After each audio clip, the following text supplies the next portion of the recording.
আসসালামু আলাইকুম আপুরা, সবাই কেমন আছেন? আজকে আমি ছোট্ট ভিডিওর মাধ্যমে প্রতিদিন আমি রাতে কি ব্যবহার করি সেটা দেখাই দেবো। যেহেতু আপুরা সবসময় বলে যে আপু আপনার স্কিনটা এত হেলদি, এত সুন্দর, কোনো স্পট নাই, কোনো বরণ নাই কেন? আমি প্রতিদিন রাতে কি ব্যবহার করি বা বাইরে থেকে আসার পর আমার স্কিনকে আমি কিভাবে পরিষ্কার করি এটা আজকে দেখাবো। ফার্স্ট টাইম দেখা যাচ্ছে যে আমি আইলাইনারটা অবস্থা খারাপ, আমি যেহেতু বাইরে ছিলাম, আইশ্যাডো তো দেখতেছেন খালি টিস্যু উঠবে না, সেজন্য আমি আমাদের এই যে ফেশিয়াল যে ক্লিনজার যে ফেস ওয়াশটা আছে এটা ময়শ্চারাইজারটাই কাজ করে। যেহেতু এটা আমার স্কিনে কোনো স্পট নাই সেজন্য আমি এটা ব্যবহার করতেছি। যেহেতু আমার স্কিন কিন্তু ড্রাইও না, অয়েলি স্কিনও না, দেখা যাচ্ছে যে সেন্সিটিভও না, আমার স্কিনটা আলহামদুলিল্লাহ ভালো। সেজন্য আমি ময়শ্চারাইজার এই আমাদের যে ফেশিয়াল ক্লিনজার ফেস ওয়াশটা আছে এটা ব্যবহার করতেছি। ফেশিয়াল ক্লিনজার এই ফেস ওয়াশটা যদি আপনি রেগুলার ব্যবহার করেন তাহলে আপনাকে এক্সট্রাভাবে পার্লারে যেতে হবে না। এটা ব্যবহার করার পর আপনার স্কিনটা অনেকটাই ফর্সা করবে। যেমন আপনার স্কিনে লোমকূশ গোড়ায় যে ময়লাটা আছে এটা পরিষ্কার করবে, আবার দেখা যাচ্ছে হোয়াইটেনের কাজটাও করবে। এটা ফেশিয়াল ফোম। তো এই রেগুলার ইউজ করার জন্য যদি আপনি এই একটা ফেস ওয়াশ করেন তাহলে আদারওয়াইজ আপনার আর কোনো কিছুই লাগবে না। দেখা যাচ্ছে যে পার্লারে যাবেন মাসে 2-3 বার ফেশিয়াল করার জন্য, স্কিনে নানান ধরনের নানান সমস্যা, এই ফেস ওয়াশটা করতে থাকেন, আপনার স্কিনে যত সমস্যা আছে আস্তে আস্তে চলে যাবে। দেন এটা পাশাপাশি আপনাকে অনেকটাই ফর্সা করবে। তো এটা ধৈর্য ধরে 2-1 মিনিট মাসাজ করতে হবে।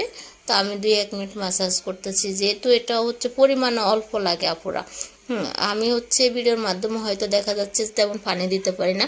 এটা একটু পানি নিয়ে হাতে মাসাজ করলে দেখা যাচ্ছে 2-1 মিনিট দেখবেন আপনার স্কিনটা কতটুকু ফর্সা করছে, অনেকটাই ফর্সা করবে। তা আমি এখন মুখটা ধুয়ে আসলাম, ধুয়ে আসার পরে দেখেন আপুরা আমার স্কিনটা ন্যাচারালি মাশাআল্লাহ। তা আপনারা রেগুলার ইউজ করার জন্য ভালো একটা ফেস ওয়াশ চাচ্ছেন, আমি বলবো যে আপুরা একবার ব্যবহার করে দেখতে পারেন আমাদের কেটি ডলের এই ফেস ওয়াশটা। অনেকটাই ভালো একটা ফেস ওয়াশটা।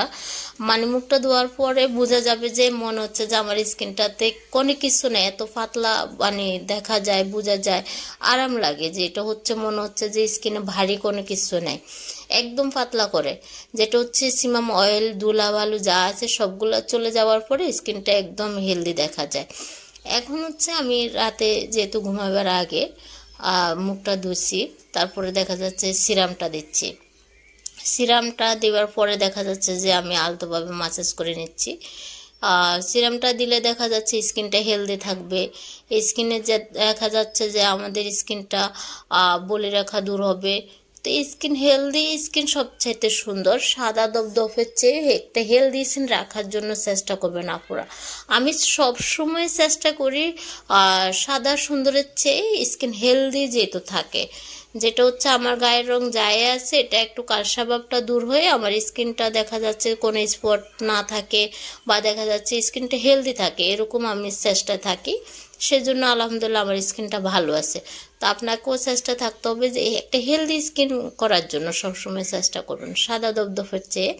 তো সিরামটা ব্যবহার করলে দেখা যাচ্ছে আমাদের স্কিনটা হেলদি থাকবে, স্কিনটা অনেক বেশি ভালো থাকবে। এখন একটা নাইট ক্রিম তো অবশ্যই লাগে, যেহেতু আমরা রোদে ধুলাবালু তারপরে দেখা যাচ্ছে যে মেকআপ করি। তাছাড়াও দেখা যাচ্ছে যারা নাইট ক্রিম পছন্দ করে ভালো একটা নাইট ক্রিম করার জন্য চেষ্টা করবেন। অনেক অনেক আপুরা আছে যে নাইট ক্রিম ব্যবহার করে, দেখা যাচ্ছে যে যেই কোনো নাইট ক্রিম ব্যবহার করে স্কিন পাতলা করে ফেলে, স্কিনে লোম গজায়, আগুনে তাপে যেতে পারে না, রোদে যেতে পারে না, নানান ধরনের নানান সমস্যা চলে আসে স্কিনে। আগুনে তাপে রোদে গেলে একদম মরিচের মতো লাল হয়ে যায়। আমি এখন যে নাইট ক্রিমটা ব্যবহার করতেছি এটা ব্যবহার করার পরে দেখা যাচ্ছে সকালে আপনি নর্মাল ঠান্ডা পানি দিয়ে মুখটা ধুবেন, আপনি রোদে যাবেন, আগুনের তাপে যাবেন, তারপর আপনার স্কিনে লোম গজাবে না, কোনো সাইড এফেক্ট ছাড়াই আপনি ফর্সা করবেন। এটাও এই নাইট ক্রিমটা অনেকটাই ফর্সা করে। আর সিরামটা দিয়ে যখন আপনি নাইট ক্রিমটা দিবেন সকালবেলা উঠে আপনি দেখবেন 1 সপ্তাহ ব্যবহার করার পর আপনি বুঝতে পারবেন যে আপনার স্কিনে কতটুকু ভালো কাজ।